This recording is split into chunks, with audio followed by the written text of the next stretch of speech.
Manateny fa indray andro any ho fenotsika tsisy nitoma fa iaraka ratrany tsisy tsonony ambony sy ny ambany izany indrindra no antony joroko analireo aiai sy toloko fa miandrandra fandreseny Madagasikara mila famonjeny satria ray izao sy ianao de iaraka indray itondra fiainam-bahoava renofinofi atrizay hotanteraka amizay izao sy anao hitambatro iray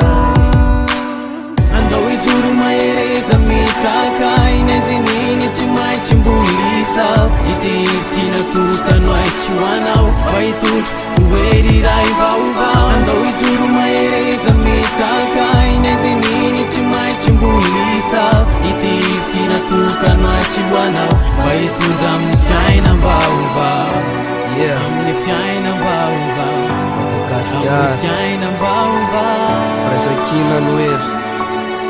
enoko fa tsovery fa ezaka hitady zay masoary matsara ampandroso lavitra amin'ny Madagasikara iara-iomby natsikivy ary sasatra mba ho tanteraka amizay le firenena tonga lavatra tsy hoeresy fa mboliady foana atrany atrany raha fahasambarana enoko samy mbola hoany reo adiady tsika itony itovy ny saranga tsisy ambany tsisy ambony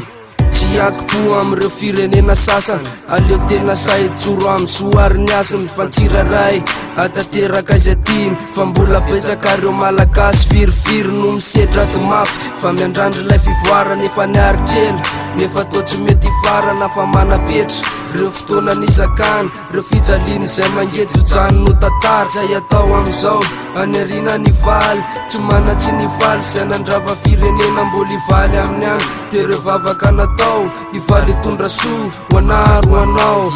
andao ijoro mahereza mitraka inenzininy tsy maintsy mbolisa itirtina tokano aisy hoanao fa hitondra hoery ray vaovao andao ijoro mahereza mitraka inenzininy tsy maintsy mbolisa itirtina tokano aisy hoanao fa hitondra amin'ny fiainam-baovao satria ray izao sy ianao de iaraka indray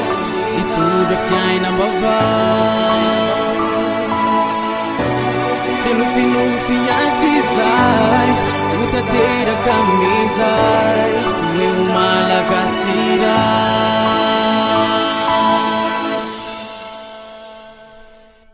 andao ijoro mahereza mitraka inenzininy tsy maintsy mbolisa itirtina tokano aisy hoanao fa hitondra hoery ray vaovao andao ijoro mahereza mitraka inenzininy tsy maintsy mbolisa itirtina tokano aisy hoanao fa hitondra amin'ny fiainam-baovao